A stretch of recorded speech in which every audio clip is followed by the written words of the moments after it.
4th of May last year, Pope Francis communicated this concern in a special letter which was addressed to all peoples and nations of goodwill.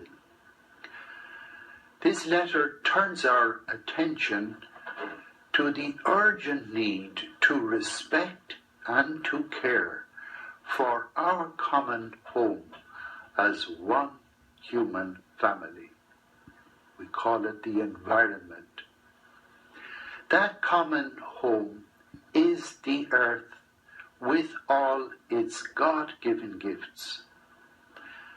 St. Francis of Assisi spoke about it as Mother Earth. He compared it to a mother who opens her arms to embrace the needs of her whole family. When God created the world, he saw that all he had made was good. Then he made man in his own image and likeness, male and female.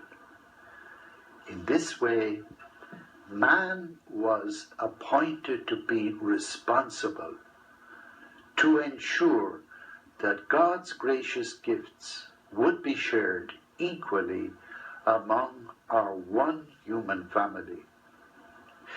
But something happened one day in the Garden of Eden, when man ate from the one fruit tree that was forbidden.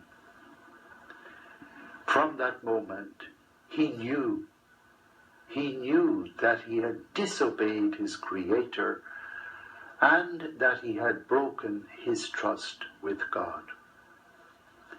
It was the first sin. We give it different names: greed, selfishness, disobedience, pride. And it is now spread like a forest fire down the centuries and across our world today. Let me give you two examples based on reliable statistic studies. The average person in the first world uses 80 times more fuel in their lifetime than one person from the third world. Another example, 20% of the world's population consumes its natural resources at a rate that deprives the poor nations, but also what future generations will need to survive. The seventh commandment tells us, "Thou shalt not kill." But such examples have moved Pope Francis to declare. He says, we stand at a critical moment in the history of planet Earth. The time has come when the human family must choose its future for better or for worse. And the clock is ticking away. Who will speak for the voiceless? Who will speak for the helpless people of this world? In 1980, the then Pope John Paul II made his first visit to Africa in Ouagadougou, Burkina Faso. As the airplane was landing, he could see the parched earth where almost all vegetation was withered away and animals were lying dead on the ground. The air itself was covered in dust and sand. Pope John Paul was so horrified by the time he had landed that he had already made up his mind to take some form of immediate climate action. And so it was that he shouted so strongly from the housetops when he went back to Europe that the then Pope John Paul II Foundation for the Sahel countries was able to begin providing tangible support by the year 1984, just 4 years later. 9 countries were identified as belonging to the Sahel, that is the area of the Sahara, the area of the desert south of the Sahara. The Gambia is one of those chosen. And the criteria for support was and is water supplies, women's skills, and training candidates for development work.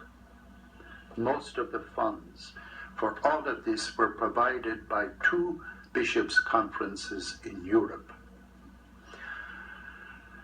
This great initiative has been a significant relief for the countries concerned.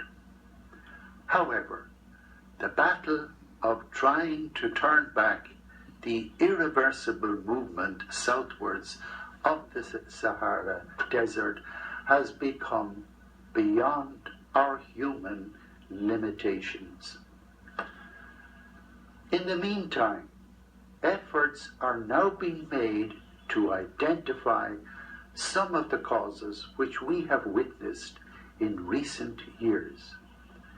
Climate change, global warming, severe drought in one place, severe floods in another.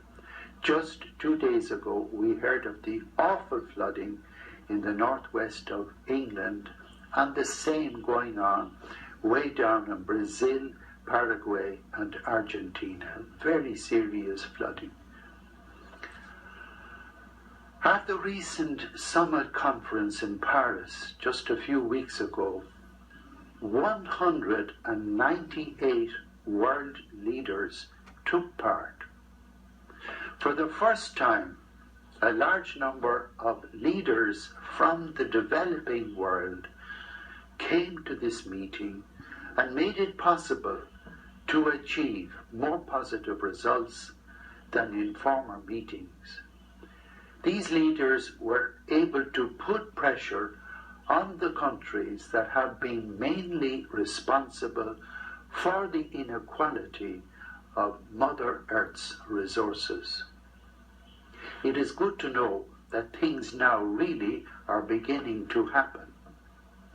Because if the boat begins to go down, ultimately, if we don't take some action, all passengers will eventually sink, even those on the first class deck. Dear friends, finally, what can we do in our own small way in our own country? To begin with, we need to stress the conviction that we all belong to one human family of the Gambia. There should be no frontiers, no exceptions, no barriers behind which any of us would want to hide. Pope Francis calls that the globalization of indifference. Some people just say it's too much, we can't do anything about it. In God's loving plan, every creature has its own value and significance. Change is not possible without motivation and a process of education. The process of introducing our concern for the future of our country should begin with our young people. It will take time and patience. There is always a danger in trying to achieve our goals, and it is this. Many are tempted to say, look, it's too much. What can we do here in the Gambia? We feel helpless about what's going on in the rest of the world. It just takes one or two leaders with motivation and commitment to set that process going in our schools. And let us keep in mind always the all-important question: what kind of world do we adults want to leave behind to those who will come after us? For how long more can we presume that our sources of water will still be adequate, that our forests will continue to exist, that we try to improve our efforts with the set setal day to make our environment more healthy and hygienic? The words of the Gambian national anthem, I believe, can be a powerful incentive to help us take the first steps in solidarity for a better future.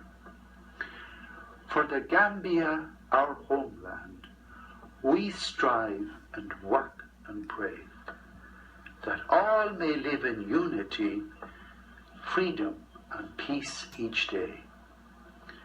Let justice guide our actions towards the common good, and join our diverse peoples to prove man's brotherhood. We pledge our firm allegiance, our promise we renew. Keep us, great God of nations, to the Gambia ever true. May all of you have a very blessed and peaceful New Year. Amen.